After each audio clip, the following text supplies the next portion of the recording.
Assalamualaikum warahmatullahi wabarakatuh. Saya Widya Maharani dengan NIM C1F0211077 akan menjelaskan tentang sumber hukum Islam.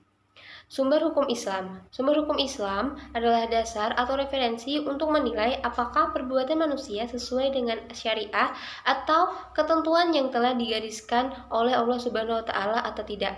Sumber hukum Islam yang telah disepakati oleh jumhur atau kebanyakan ulama itu ada 4, yaitu meliputi Al-Quran, Sunnah, Ijma, Qiyas, dan sebagaimana tercantum dalam Quran Surah An-Nisa ayat 59. Selanjutnya urutan pengambilan hukum Islam. Prioritas pengambilan sumber hukum antara Al-Quran, Sunnah, Ijma, dan Qiyas ialah apabila terdapat suatu kejadian memerlukan ketetapan hukum, yaitu sesuai dengan hadis Rasulullah SAW. Bagaimana caranya kamu memutuskan perkara yang dikemukakan kepadamu? Hukumi dengan kitab Allah, jawabnya. Jika kamu tidak mendapatkannya di dalam kitab Allah, lantas bagaimana? Sambung Rasulullah. Dengan sunnah Rasulullah, ujarnya. Jika kamu tidak temukan dalam sunnah Rasulullah, lalu bagaimana? Tanya Rasulullah lebih lanjut. Aku akan menggunakan ijtihad pikiranku dan aku tidak akan meninggalkannya, jawabnya dengan tegas. Rasulullah SAW lalu menepuk dadanya seraya memuji, katanya, Alhamdulillah, Allah telah memberi taufik kepada utusan Rasulullah sesuai dengan yang diridhoi Allah dan Rasulnya. Hadis riwayat Ahmad, Abu Dawud. Selanjutnya yaitu Al-Quran. Al-Quran adalah kalam Allah atau kalamullah dalam surat An-Najm ayat 4. Dalam bahasa Arab, itu sebagai sebuah mukjizat yang diturunkan kepada Nabi Muhammad SAW melalui utusan Allah atau malaikat Jibril alaihissalam untuk digunakan sebagai pedoman hidup bagi manusia dalam menggapai kehidupan bahagia di dunia dan di akhirat. Al-Quran diturunkan secara bertahap selama 22 tahun, 2 bulan, 22 hari, yaitu mula-mula diturunkan di kota Mekah, kemudian di Madinah. Mujizat Al-Quran. Mujizat Al-Quran ada 4, yaitu yang pertama keindahan seni bahasa Al-Quran, yang kedua yaitu kebenaran tentang pemberitaan Al-Quran tentang keadaan yang terjadi pada abad-abad yang silam, yang ketiga pemberitaan Al-Quran tentang hal-hal yang akan terjadi pada masa yang akan datang, dan yang keempat itu kandungan Al-Quran banyak memuat informasi tentang ilmu pengetahuan. Selanjutnya yaitu fungsi Al-Quran, yaitu yang pertama sebagai pedoman hidup, yang kedua sebagai rahmat bagi alam semesta, yang ketiga sebagai cahaya petunjuk, yang keempat itu sebagai peringatan, yang kelima sebagai penerangan dan pembeda, yang keenam itu sebagai pelajaran, yang ketujuh sebagai ilmu, yang kedelapan sebagai hukum, yang kesembilan sebagai obat penyakit jiwa, yang kesepuluh sebagai pemberi kabar gembira, dan yang kesebelas itu Al-Quran sebagai pedoman melakukan pencatatan. Selanjutnya adalah as-sunnah. Menurut bahasa, kata as-sunnah berarti jalan atau tuntunan, baik yang terpuji atau tercela, sesuai dengan sabda Nabi. Barang siapa yang memberi contoh tuntunan perbuatan yang baik, ia akan mendapatkan pahala perbuatan tersebut serta pahala mereka yang akan mengikutinya sampai hari kiamat. Dan barang siapa yang memberikan contoh perbuatan yang buruk, ia akan mendapat siksaan perbuatan tersebut dan siksaan mereka yang menirunya sampai hari akhir. Hadis riwayat Muslim.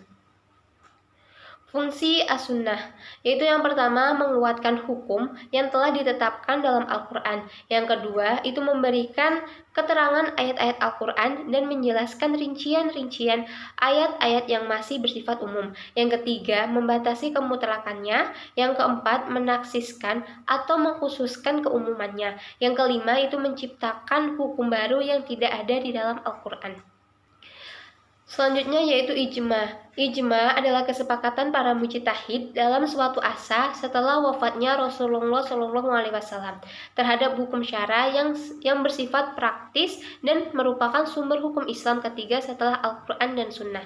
Dalil yang menjadi dasar ijma adalah sabda Rasulullah SAW yang berbunyi, apa yang dipandang oleh kaum muslimin baik, maka menurut pandangan Allah Subhanahu Wa Taala juga baik. Hadis riwayat Umar bin Khattab.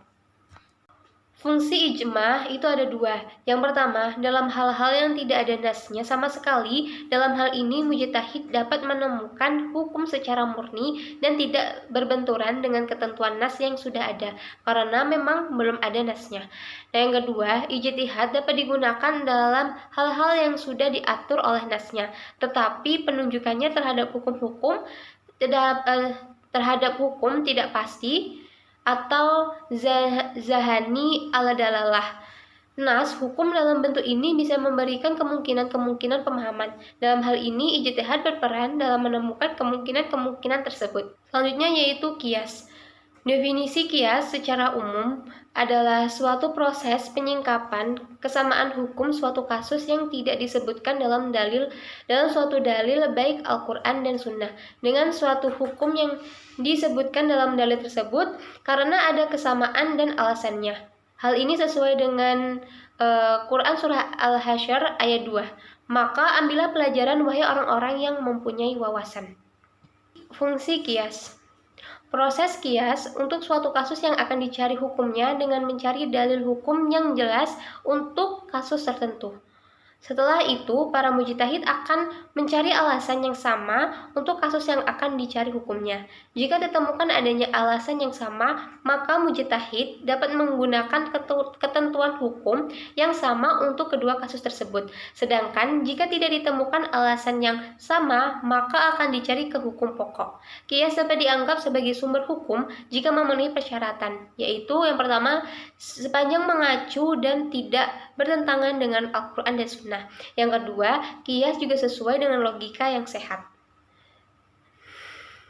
Jadi kesimpulannya, umumnya sumber utama hukum Islam adalah Al-Quran dan Sunnah Nabi Muhammad SAW. Otoritas mereka yang sama setiap saat dan dalam segala situasi. Ijtihad dengan rayu atau akal sebenarnya adalah cara untuk menetapkan hukum mengenai permasalahan baru untuk penyelesaian yang tidak ada petunjuk langsung dalam Al-Quran dan Sunnah. Keutamaan dalam menggunakan sumber hukum antara Al-Quran, As-Sunnah, Ijma, dan Qiyas adalah jika ada suatu peristiwa yang memerlukan keputusan hukum, maka harus dicari Al-Quran terlebih dahulu. Jika tidak ada referensi tentang aturan hukum Al-Quran, maka beralih ke kajian As-Sunnah. Jika rujukan pada As-Sunnah, maka hukumnya ditetapkan menurut ketentuan As-Sunnah. Namun jika tidak ditemukan rujukan dalam Al-Quran dan As-Sunnah, maka diperbolehkan merujuk pada keputusan-keputusan para mujtahid yang terkadang berujung pada ijma atau kesepakatan bersama terhadap suatu masalah yang dicari hukumnya. Demikian penjelasan dari saya. Wassalamualaikum warahmatullahi wabarakatuh.